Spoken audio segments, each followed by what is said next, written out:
Assalamualaikum warahmatullahi wabarakatuh. Bismillah walhamdulillah wassalatu wassalamu ala rasulillah sayyidina wa maulana Muhammad wa ala alihi wa sahbihi wa mawalah. La hawla wa la quwata illa billah, amma ba'd. Hadirin wal hadrat yang dirahmati Allah subhanahu wa ta'ala, dalam kesempatan yang baik ini kita akan membahas tentang makna dua kalimat syahadat. Dua kalimat syahadat artinya ada dua kesaksian kita, yaitu kesaksian kita kepada Allah Subhanahu wa taala dan kesaksian kita kepada Rasulullah Muhammad sallallahu alaihi wasallam. Dan ini adalah merupakan rukun Islam yang pertama. Barang siapa yang tidak mengucapkan dua kalimat syahadat ini, maka dia belum dihitung Islam, kecuali kalau yang sudah lahir dari ibu bapak yang muslim. Tapi kalau ada orang yang lahirnya dari non-muslim, kemudian dia mau memeluk Islam, maka terlebih dahulu dia harus mengucapkan dua kalimat syahadat. Kalimat syahadat itu telah terukir di dalam hadis Nabi Shallallahu Alaihi Wasallam, yaitu asyhadu an la ilaha illallah wa asyhadu anna Muhammadar Rasulullah. Aku bersaksi bahwa tiada Tuhan selain Allah dan Muhammad adalah utusan Allah.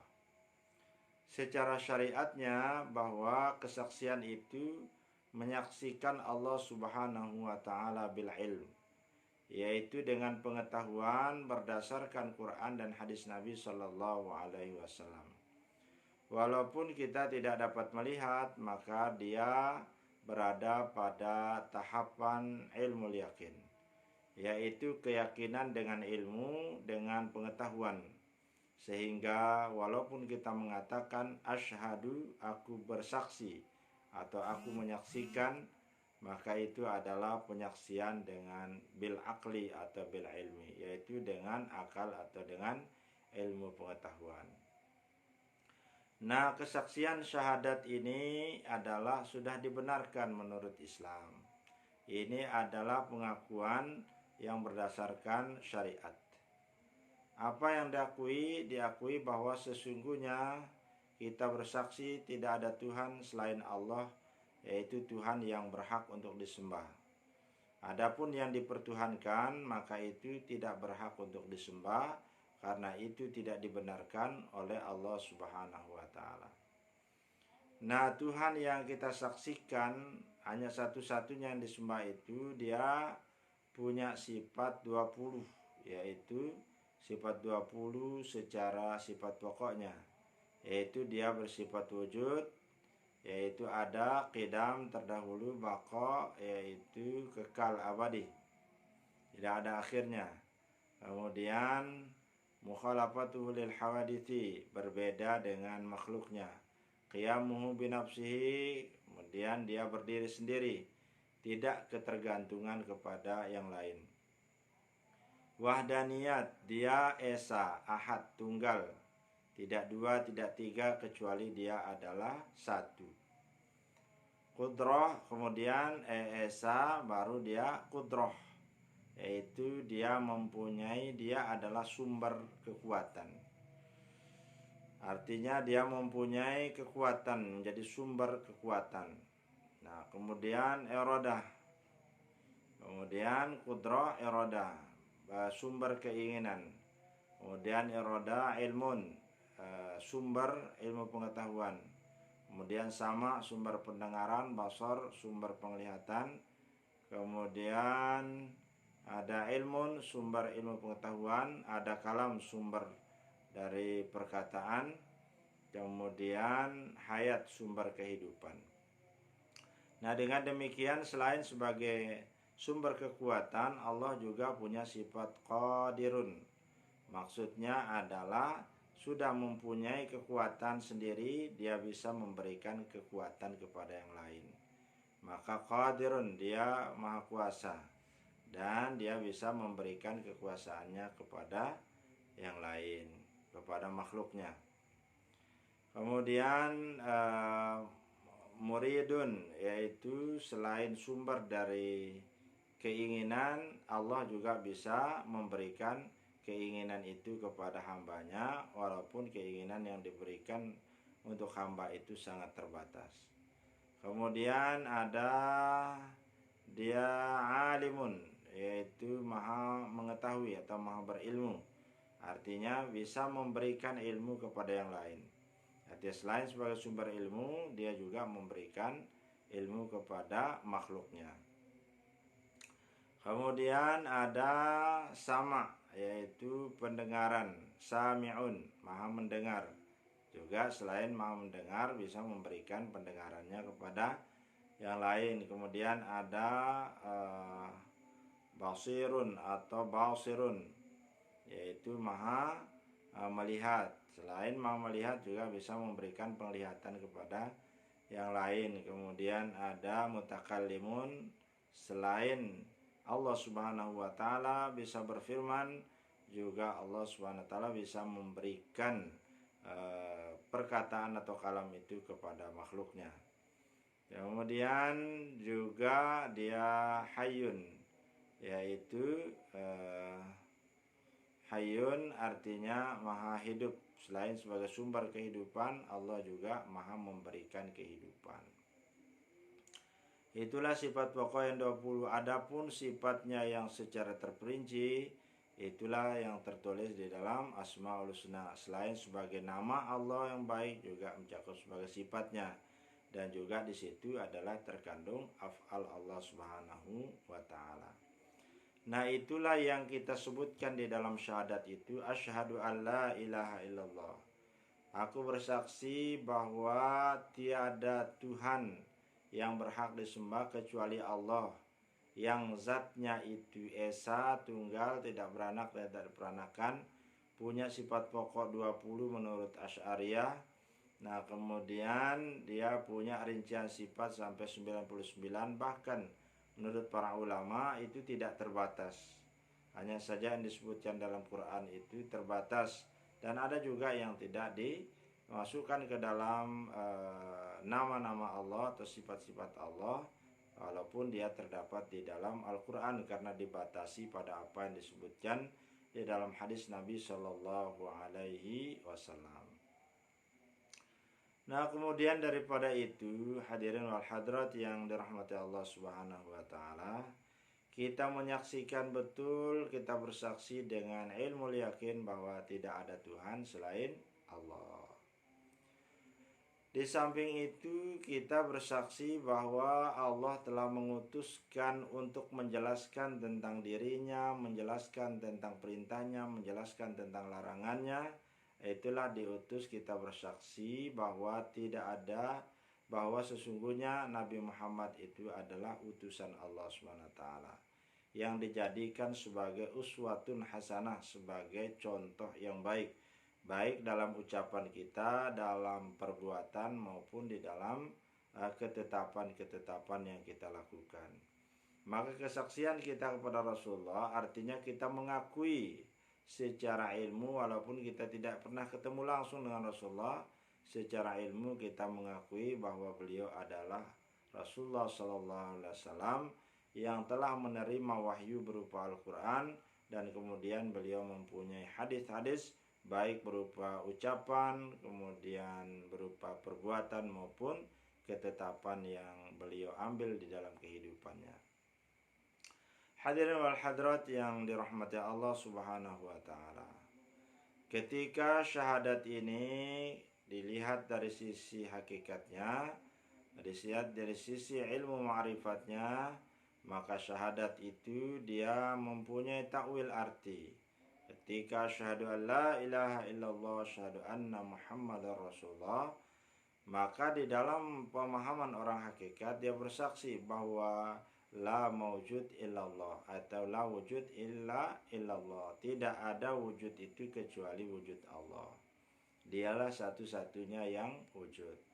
Kemudian wa syahadu anna Muhammadar Rasulullah, dan bersaksi bahwa Muhammad itu adalah ciptaan pertama dari Allah Subhanahu wa taala berupa nur.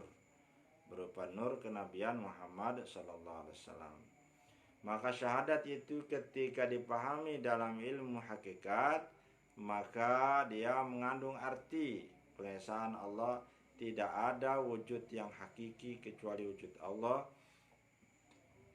tidak ada sifat yang abadi kecuali sifat Allah, tidak ada nama yang hakiki kecuali nama Allah, dan tidak ada perbuatan yang hakiki itu kecuali perbuatan Allah Subhanahu wa ta'ala.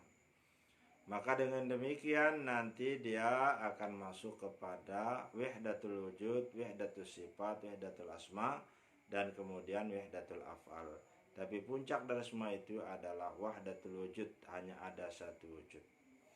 Kemudian dari wujud yang satu itu di dalam pemahaman hakikat sebagai arti dari syahadat yang kita lakukan, bahwa ketika Allah kana Allah wala syai'a ma'ahu adalah Allah berada dalam kesendiriannya, tsumma khalaqal khalqa, kemudian Allah menciptakan makhluknya, maka makhluk yang pertama yang diciptakan Allah itu adalah Nur Muhammad sallallahu alaihi wasallam.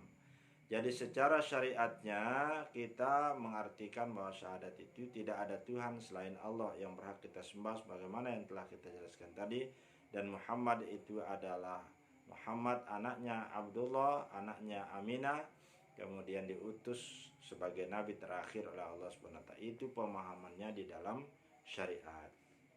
Adapun di dalam hakikat, maka kita mengakui tidak ada dua wujud kecuali wujud Allah. Kemudian Allah menciptakan makhluknya yang pertama yang namanya Nur Muhammad atau Muhammad sallallahu alaihi wasallam secara hakikatnya. Kemudian ketika kita sudah melihat kepada ahadnya Allah, maka tidak ada lagi yang ada kecuali hanya zat Allah Subhanahu wa ta'ala. Tidak ada lagi namanya makhluk kecuali sudah dikembalikan ke dalam keesaan Allah Subhanahu wa ta'ala. Maka makna syahadat di sana, syahid adalah menyaksikan. Yang pertama, kita hanya bisa menyaksikan Allah itu dengan ilmu, maka dia berpindah menyaksikan Allah itu dengan panca indera, yaitu dengan panca indera segala yang kita lihat itu tidak ada yang bergerak kecuali digerakkan oleh Allah, tidak ada yang berbicara kecuali dia diberikan izin oleh Allah Subhanahu wa taala, maka tidak ada sesuatu pun perbuatan yang kita lihat itu kecuali dengan izin Allah Subhanahu wa taala. Kemudian dan kita meyakini bahwa Nabi Muhammad itulah jalan kembali kalau kita mau panah kepada hakikat Allah Subhanahu wa ta'ala. Maka ketika semua anasir yang ada, yang kasar ini yang kita lihat, ada api, ada air, ada angin, ada tanah, kemudian kita kembalikan kepada jauharnya, asal muasalnya, yaitu Nur Muhammad, dan Nur Muhammad adalah kembali kepada Allah. Itulah yang disebutkan di dalam surah An-Nur, bahwa sesungguhnya hakikat Allah itu dia adalah cahaya yang berlapis-lapis, bagaikan mengejar atau menggapai sesuatu lampu yang berada di dinding yang tertutup atau dinding yang tidak terbuka, kemudian dilapisi oleh cahaya kaca, oleh kaca cahaya, kemudian dibakar, dinyalakan dengan kayu yang tidak di timur dan tidak di barat, yang dilambangkan dengan kayu zaitun. Nah, kemudian minyaknya itu walaupun tidak disentuh api, maka seakan-akan dia sudah menyala. Itulah cara mengembalikan sesungguhnya kita kepada hakikat Allah Subhanahu wa ta'ala.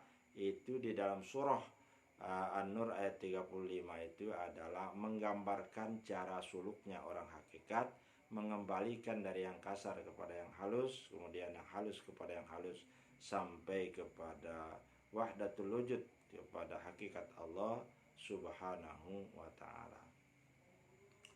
Hadirin wal hadirat rahimakumullah, ketika syahadat itu yang kita ucapkan, kita implementasikan amalannya di dalam kehidupan, kita pindah dia kepada tubuh kita ini. Man arafa nafsahu arafa syahadatuhu, barang siapa arafa syahadatahu, barang siapa yang mengenal dirinya, dia akan mengenal syahadatnya. Maka tubuhnya ini pun bisa menjadi syahadat yang tertulis. Kalau yang kita lapaskan tadi adalah syahadat yang terbaca. Ketika dia ditulis pada diri kita, maka di dalam itu ada ruh. Kemudian ruh itu dia bercabang menjadi 6. Hidup ada akal, ada penglihatan, ada pendengaran, ada ucapan, ada keinginan, dan ada kekuatan. Maka itu adalah ibarat syahadat Rasul yang harus kita jaga seutuhnya kemurniannya. Jangan sampai dia ternoda oleh dosa-dosa yang dipancarkan melalui panca indera. Kemudian di tubuh ini kemudian dia dituliskan Muhammad Rasulullah. Maksudnya di tubuh manusia itu dituliskan dengan nama Muhammad. Kepala itu adalah mim, kemudian rongga dada adalah ha, perut adalah mim kedua, dan kaki adalah berbentuk dal. Maka mim ha mim dal, terbacalah dia menjadi Muhammad SAW. Dari syahadat syariat yang terbaca, kemudian kita pindahkan menjadi syahadat tubuh, yang dalamnya itu adalah syahadat tauhid, yang luarnya ini bertuliskan nama Muhammad. Kemudian kita pindahkan lagi kepada hakikat bahwa tidak ada wujud kecuali wujud Allah. Kemudian dalam kesendiriannya Allah menciptakan makhluk. Makhluk pertama namanya Nur Muhammad atau cahaya Muhammad Sallallahu Alaihi Wasallam.